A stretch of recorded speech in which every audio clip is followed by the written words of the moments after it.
Hey everybody, it's DevStro here, and I just wanted to do a brief little how-to video about the pin vise and pinning miniatures. Conversations I've had with people, I've come to the conclusion that not a lot of people are familiar with pinning.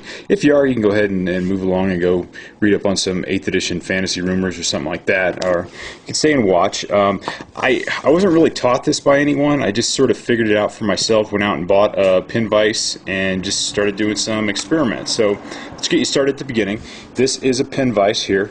I've got two different kinds. They're really very similar. The idea is that there's a chuck here. This is the part that'll hold a very small drill bit, and then there's this spinny knob on the back. What that allows you to do is put pressure on it and still be able to spin this part as you drill into your miniature. These come apart. This one, I think, is the idea is that you can store drill bits back here, maybe. I'm not sure. And then up in the front part here, where the chuck is, you usually have two different sizes to accommodate different diameter drill bits. There's the smaller one, and then there's the larger one. And then you would slide the bit in, and then as you screw this down, it'll clamp down on it, holding it in place. This is a newer one that GW makes. I'm not really that fond of it. This is my old trusty standby, the first one I ever had, and the one I continue to use. And I think this might have been the GW one at one time. This one has actually 4 different size chucks. There's 2 on this end, and then there's 2 that are down here.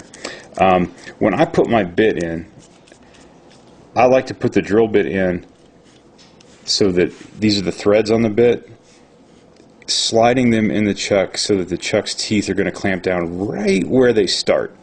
I've found that if I have a lot of the drill bit exposed, which you don't really need because you're not going that deep into the miniature, that it can lead to some various broken drill bits. The drill bits come in these neat little containers, and they've come with the pin vices when I bought them. I'm sure you could probably get these separately. Now, the one pin vise came with different sized bits, and as you can see, this, like, here's a broken off guy. This one's broken off. I think this one is the tip of it is is pinning together my Dragon Ogre Shaggoth. I just left it in there and glued it in place. So I don't really use the bigger ones too much. But then the newer pin vise, I believe, came with all the same size drill bit. These are all the same diameter, and I only try and use one at a time. And when I'm not using this, I store it in here, and I put it in oriented differently so I know which one I'm currently using. Oops. Anyway, and then the idea is that you make a hole in the miniature, and then you can put some sort of a metal rod in it. I don't use anything fancy. I use paper clips, a bigger gauge for bigger ones and a smaller gauge for the smaller ones.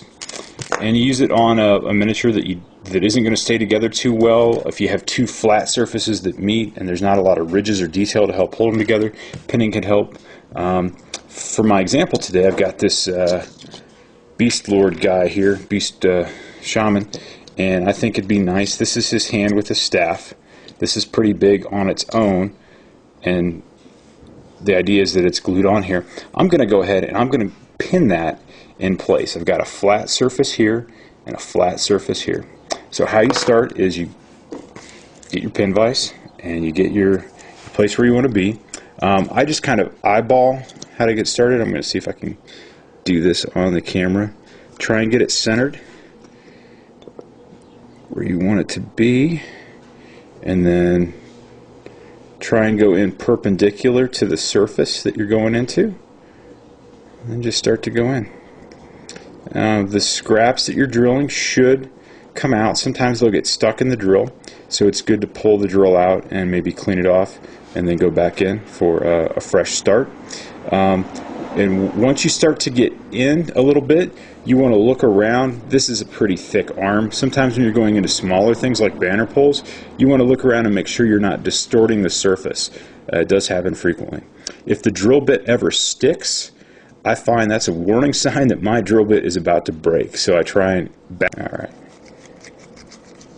And then you can sort of gauge how deep you are, putting it in, putting your thumb up against it, and then getting out. So my hole's that deep right now. I might want to have it a little bit deeper. Alright, so there. Now I've got a hole. So what I need to do is get a hole that's going to match up on this side. Now there's different ways of doing this. What I read about what was recommended is you put your pin in here, fix it in this hole, and then snip it off, and then put a little dab of paint and then line this up where you want it to be, and then the paint will show you where to go. That never really worked out too well for me, so let me show you what I do. Well, I always trim off more than you think you need, because you can always go back in later and trim off the excess. I take my flush cut clippers, but I don't clip it flush here. I flip it around, and I'm going to leave a nice little point on what it is, the excess side of the pin. Hold this, otherwise it'll fly across the room when you flip it. Alright, so now I've got a nice little nub there. That's probably a little longer than it needs to be. And then what I like to do is get it lined up and then use the sharp point to sort of score a little place where I think it's going to be. And then I've got that scored in there. And then I can use that as a guide for drilling the other hole. I'm going to give it a dry fit. Got my little tweezers. Pick this up here. Let me spin the sharp edge around. If I would have been thinking right, you can put a sharp edge on each side, and then I'll sort of kind of push that down in, get it in there, try her out here, get it in the hole, and it slides down, and I'm a little too long. No worries.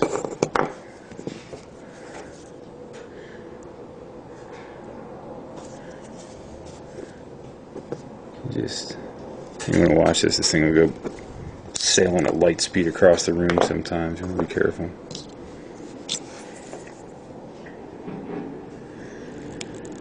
Oh yeah, okay. That's going to be good. So then I'm going to hit it with some glue.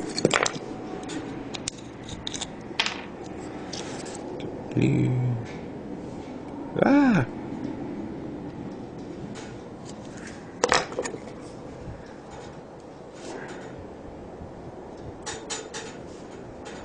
Okay, get some of my glue on this surface.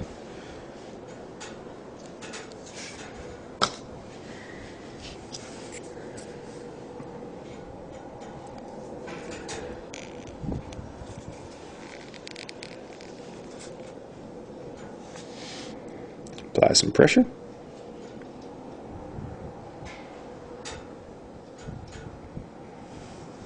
Make sure there's no excess glue seeping out on me. A little bit right there. I'm gonna have to green stuff that gap a little bit, but there we go. It's nice and secure there for me. What else can you do with this? You can. What I also use the pin vise for sometimes is if you play 40K, so you got these guys with these guns, but then the guns just have a flush part here. You can paint a black circle if you want. Or, this is what I use the bigger bits for a lot of times, is you can drill out their gun barrels. These you really want to make sure you get them centered, otherwise they look a bit wonky. Maybe for an orc that's okay. Drill out bolters, things like that. So pull it out. Yeah, this one I think a bigger one might look more appropriate, but I got a good pilot hole started there, and I can switch out to a bigger drill bit. Mine has got some holes in the barrel instead of just being a flush ending. So there you go. This is a pin vise. Don't be afraid. Go out and get one and start using it. You'll be amazed at the things you can do, making your existing model sturdier. If you're going to be doing some converting work, one of these is probably a must-have next to the bone saw. So I hope that you learned something. If there's any tips or tricks, you've been doing this for a while and you want to share, go ahead and feel free and post it. I'm always wanting to learn more things about this hobby. Thanks for watching.